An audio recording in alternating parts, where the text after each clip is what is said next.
Baik, Assalamualaikum warahmatullahi wabarakatuh. Saya Muhammad Zulfikar bersama Asliyah Zid Labaran dari kelompok 9 akan menjelaskan tentang RBL kami, yaitu penggunaan konsep fisika atomik dalam senjata nuklir pada perang.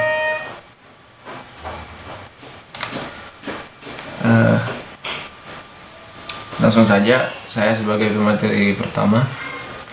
Adapun latar belakang dari pembuatan karya tulis ini adalah pertama, fisika atomik atau lazim disebut dengan fisika inti adalah cabang ilmu fisika yang mengkaji tentang perilaku benda-benda kecil pada tingkat molekuler seperti atom, inti atom, elektron, dan sebagainya. Kemudian kedua, kajian fisika atomik salah satunya adalah berbagai bentuk reaksi yang terjadi pada inti atom. Salah satu dari hasil reaksi tersebut adalah energi nuklir. Energi nuklir dinilai efektif untuk menghasilkan energi yang cukup banyak dengan usaha yang sedikit, apabila dikelola dengan cara yang tepat. Akan tetapi, perjalanan manusia dalam mengelola energi tersebut tidak selalu dilakukan dengan cara yang baik. Salah satu bentuk penyalahgunaan tenaga tersebut adalah peristiwa bom atom pada tanggal 6 dan 9 Agustus 1945 yang terjadi di kota Hiroshima dan Nagasaki di Jepang, yang dilakukan oleh Angkatan Bersenjata Amerika Serikat, yang telah menewaskan sedikitnya 140.000 dan 75.000 jiwa di setiap kota. Oleh karenanya, penyusun membuat karya tulis dengan penggunaan konsep ini pada perang dan dampaknya, serta apa saja yang telah dilakukan manusia untuk mengatasi dampak tersebut. Selanjutnya, pokok bahasan yang akan presentasi hari ini adalah pertama, memahami konsep fisika atomik yang melatar belakangi senjata nuklir. Yang kedua adalah mengetahui sejarah pembuatan senjata nuklir. Yang ketiga adalah memahami dampak senjata nuklir bagi kehidupan manusia dan lingkungan. Dan yang keempat, mengetahui upaya yang telah dilakukan manusia untuk mengatasi dampak dari senjata nuklir itu sendiri.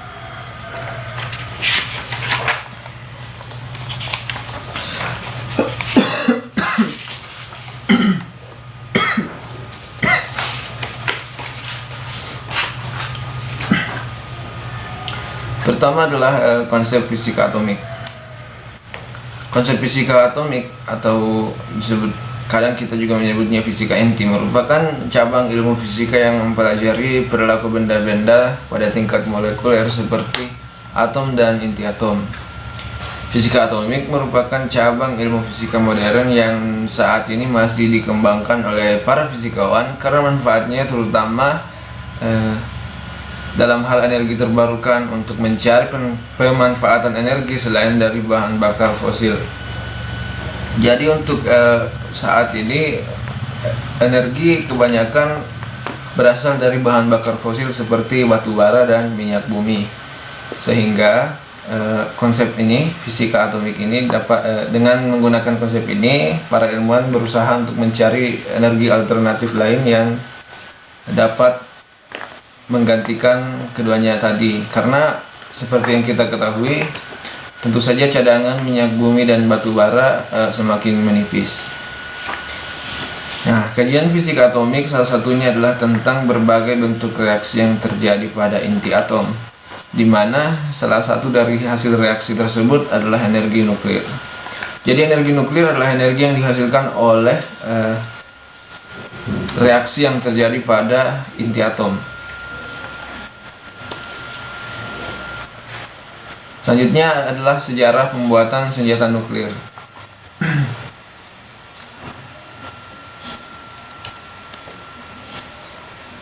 Sebelumnya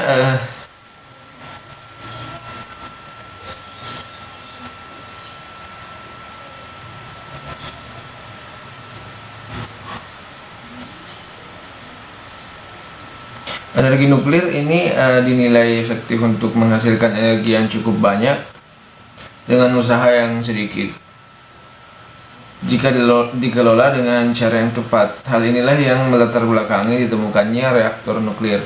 Reaktor nuklir mulai dikembangkan sebagai sumber energi alternatif sejak awal tahun 1950-an. Konsepnya sendiri sudah dikembangkan sejak masa-masa Perang Dunia Kedua.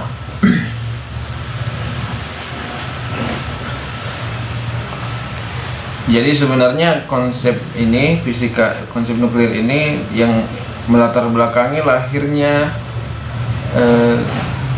reaktor nuklir adalah peperangan, karena pada saat itu setiap negara membutuhkan suatu sumber energi yang dapat menciptakan ledakan yang besar. Untuk lebih jelasnya saya akan dijelaskan dalam PowerPoint ini. Selanjutnya adalah sejarah pembuatan senjata nuklir. Senjata nuklir biasanya sangat identik dengan nuklir. Istilah nuklir biasanya sangat identik dengan kata perang. Apa yang menyebabkan istilah nuklir sangat dekat dengan istilah perang? Nah, saya akan menjelaskan sejarah penemuan energi nuklir ini. Pertama adalah Antoine Henry pada tahun 1896. Beliau menemukan radioaktivitas uranium. Hal ini merupakan titik balik dari pemanfaatan konsep fisika atom, di mana saat ini uranium merupakan radioaktif yang banyak dimanfaatkan untuk menghasilkan tenaga nuklir.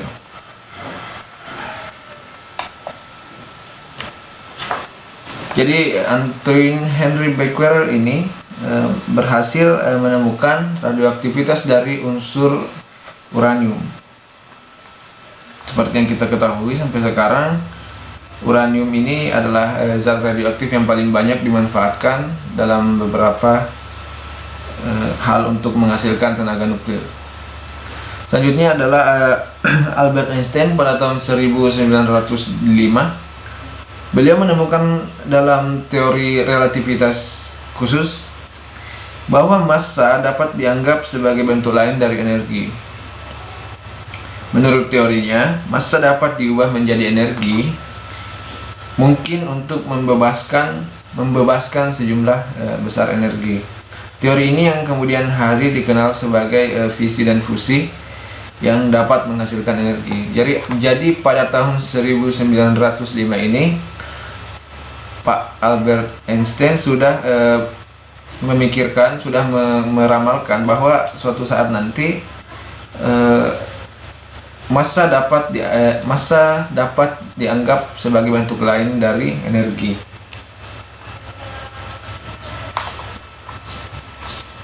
Yang mungkin untuk membebaskan sejumlah besar energi. Nah, nantinya teori ini akan dibuktikan oleh penemu-penemu selanjutnya. Kemudian pada dekade selanjutnya, 10 tahun selanjutnya, Ernest Rutherford dan bersama Niels Bohr menjelaskan struktur atom yang lebih tepat, bahwa atom memiliki inti bermuatan positif dan elektron yang bermuatan negatif berputar di sekitar inti. Nah, model ini merupakan model pembaharuan dari bentuk-bentuk struktur atom sebelumnya, seperti bola pejal dan roti kismis. Bentuk struktur atomnya kurang lebih seperti gambar berikut ini. Gambar di sini, di mana elektron mengitari inti atom yang terdiri dari proton dan neutron. Pada tahun 1934, Pak Enrico Fermi, yang merupakan fisikawan Amerika kelahiran Italia, berhasil menghancurkan atom berat dengan menyemprotkannya pada neutron. Namun dia tidak menyadari bahwa ia telah memperoleh fisi nuklir. Nah, fisi nuklir sendiri adalah reaksi nuklir saat nukleus atom terbagi menjadi bagian-bagian yang lebih kecil, yang menghasilkan foton dan neutron bebas dan melepaskan energi yang sangat besar. Jadi ketika fisi nuklir terjadi, nukleus atom ini terbagi menjadi bagian-bagian yang lebih kecil yang kemudian menghasilkan foton dan neutron bebas, di mana pada prosesnya akan melepaskan energi yang sangat besar. Kemudian pada tahun 1938, Otto Hahn dan Fritz Strassmann di Berlin melakukan eksperimen serupa dengan uranium. Jadi eksperimen serupa maksudnya eksperimen yang sama seperti yang dilakukan oleh Enrico Fermi, yang kemudian menjadi prestasi dunia dengan menghasilkan fisi nuklir dan telah memisahkan atom. Hal tersebut terjadi 33 tahun setelah Albert Einstein mengatakan bahwa massa dapat berubah menjadi energi. Nah, teori yang sudah disampaikan oleh Albert Einstein kemudian dibuktikan oleh Otto Hahn pada tahun 1938. Fisi nuklir memungkinkan manusia menghasilkan energi yang sangat besar dari hasil reaksi nuklir. Selanjutnya, setelah membahas bagaimana sejarah energi nuklir ini ditemukan, kita akan masuk ke dalam proyek Manhattan. Nah, apa itu proyek Manhattan? Nah, latar belakangnya dimulai pada tahun 1939. Albert Einstein menulis surat kepada Presiden Amerika saat itu, Franklin Delano Roosevelt, untuk memulai program nuklir secepatnya. Albert Einstein melakukan hal ini karena beliau sudah membuat atau sudah memiliki kemungkinan teori untuk mengatur reaksi nuklir dalam sebuah massa besar uranium. Hal ini berarti manusia memiliki kemungkinan untuk mengatur reaksi nuklir sehingga dapat menggunakannya sesuai dengan jumlah energi yang diperlukan. Albert Einstein melakukan hal ini karena untuk mengatur reaksi nuklir dalam sebuah massa besar uranium diperlukan banyak sekali tenaga dan peralatan yang tentu saja akan sangat sulit jika dilakukan oleh satu orang. Sehingga beliau menulis surat kepada Presiden Amerika saat itu untuk memulai sebuah program nuklir. Jadi Albert Einstein tidak melakukannya sendiri sehingga dapat memudahkan pekerjaannya. Selanjutnya pada tahun 1942, tepatnya di bulan Desember, di University of Chicago, ahli fisika Italia Enrico Fermi berhasil menghasilkan reaksi berantai nuklir pertama. Nah, hal ini memungkinkan manusia untuk mengembangkan energi nuklir serta memperpanjang reaksi nuklir. Karena sebelum-sebelumnya percobaan-percobaan yang dilakukan hanya berlangsung dengan sekejap dan hasilnya mungkin tidak terlalu optimal, sehingga pada tahun itu ahli fisika tersebut menghasilkan reaksi berantai nuklir pertama. Jadi hal ini kemudian pada tahun yang sama, selama bulan Agustus, Amerika Serikat mendirikan sebuah proyek, yaitu proyek Manhattan, dengan tujuan mengembangkan, membangun, dan menguji bom. Nah, proyek Manhattan ini sebenarnya fungsinya adalah proyek membuat dan menguji bom. Nah, dalam proyek Manhattan ini banyak sekali ilmuwan yang terkait dengan proyek tersebut, seperti Enrico Fermi, J. Robert Oppenheimer, dan ahli kimia Harold Urey. Jadi di sana berkumpul beberapa ahli dari berbagai bidang seperti fisika dan kimia. Proyek ini sendiri dipimpin oleh seorang insinyur Angkatan Darat Amerika Serikat, yakni Brigadir Jenderal Leslie R. Groves. Nah,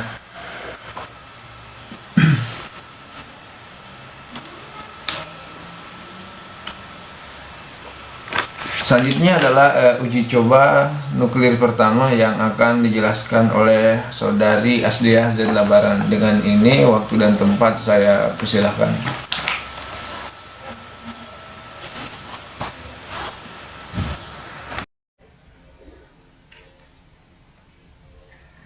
Assalamualaikum warahmatullahi wabarakatuh. Saya Aslia Zetlabaran. Di sini saya akan melanjutkan materi yang telah dipaparkan oleh teman saya sebelumnya mengenai penggunaan konsep fisika atomik dalam senjata nuklir pada perang. Nah, di mana nuklir itu merupakan atau berhubungan dengan nukleus atom atau biasa disebut dengan inti atom. Nah, di sini saya akan membahas beberapa poin-poin materi. Yang pertama yaitu uji coba nuklir pertama. Nah, uji coba nuklir itu pertama kali dilakukan pada tanggal 16 Juli 1945. Nah, tepatnya 75 tahun yang lalu, kurang lebih 75 tahun yang lalu.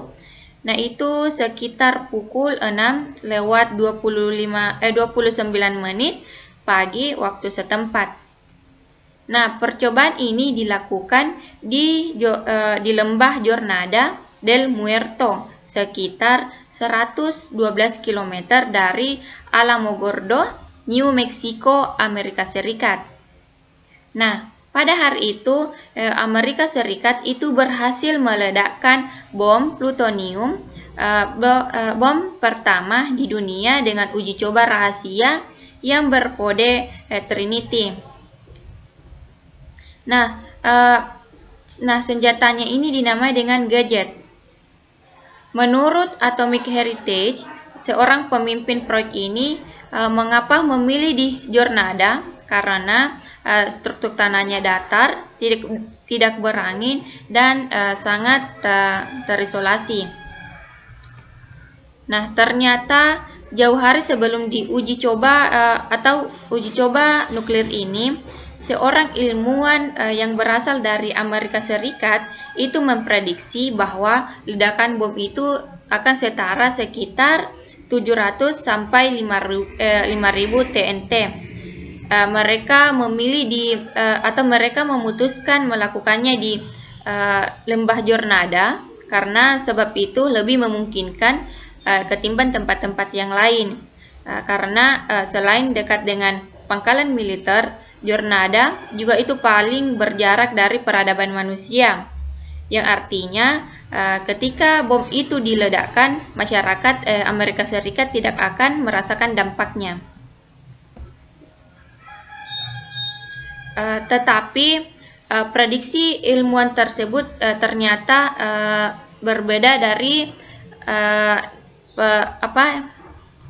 dugaan sebelumnya, di mana setelah ilmuwan itu mengenal bom tersebut, maka dia memperkirakan bahwa uji coba nuklir ini akan mempunyai daya ledak 4 kali lebih besar dari perkiraan sebelumnya, di mana setara dengan 20.000 TNT. Nah, alhasil beberapa saat setelah bom itu meledak, hampir seluruh daratan Amerika Serikat itu mengalami guncangan hebat dan asap yang tampak seperti jamur raksasa yang tiba-tiba membumbung tinggi ke udara. Nah, contohnya itu seperti ini.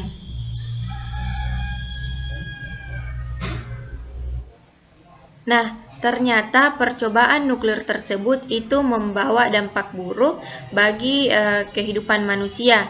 Salah satunya yaitu terjadinya bom atom Hiroshima dan Nagasaki, di mana bom yang pertama kali dijatuhkan oleh Amerika Serikat yaitu sekitar pada tanggal 6 Agustus 1945, itu sekitar 140.000 korban jiwa akibat ledakan tersebut. Nah, pada ledakan kedua yaitu Nagasaki yang dilakukan 3 hari setelah ledakan pertama, tepatnya 9 Agustus, Amerika Serikat kembali menjatuhkan bom Nagasaki yang walaupun meleset sekitar 1 mil dari sasarannya, tetapi di sini juga mengakibatkan korban jiwa, yang dimana korban jiwanya itu sekitar 75 korban jiwa. Nah, kemudian dampak yang kedua yaitu selain efek radiasi dari ledakan nuklir tersebut, ternyata berdampak buruk juga bagi kesehatan, di mana radiasi nuklir ini juga memakan sekitar 90 sampai 166 korban jiwa dan juga meningkatkan kanker dan penyakit kronis di antara para korban. Selain itu, penyakit yang bisa ditimbulkan atau bisa terjadi akibat radiasi nuklir ini seperti kerusakan kulit karena terpapar radiasi, kerusakan DNA, dan kerusakan pencernaan. Nah, ini merupakan contoh dampak dari bom Hiroshima dan Nagasaki yang banyak memakan atau menewaskan korban jiwa. Nah, ini merupakan contoh efek dari radiasi nuklir bagi kehidupan manusia. Nah, dari dampak ini, adapun solusi atau upaya yang dapat mengatasi dampak dari senjata nuklir tersebut, yaitu yang pertama, melakukan perjanjian nuklir atau Non-Proliferation Treaty, di mana dikutip dari Ensiklopedia Britannica, perjanjian ini ditandatangani sekitar 62 negara pada tanggal 1 Juli 1968. Nah, ini merupakan perjanjian antar negara yang memiliki nuklir. Di sini perjanjian ini berisikan untuk tidak membantu negara lain untuk mengembangkan atau memproduksi nuklir tersebut. Nah, dalam perjanjian ini ada 3 pilar utama dalam perjanjian nuklir. Yang pertama itu pelucutan senjata nuklir, non-proliferasi atau tidak mengembangkan senjata nuklir. Yang ketiga itu penggunaan bahan nuklir untuk tujuan damai. Nah, adapun upaya yang kedua yaitu dengan penggunaan bahan nuklir untuk kepentingan manusia yang tidak berkaitan dengan perang atau mengatasnamakan manusia. Nah, di sini penggunaan bahan nuklir itu dapat memberi manfaat besar apabila dipergunakan dengan baik, bukan dipergunakan dalam perang atau mengatasnamakan kemanusiaan. Seperti contohnya pembangkit listrik tenaga nuklir.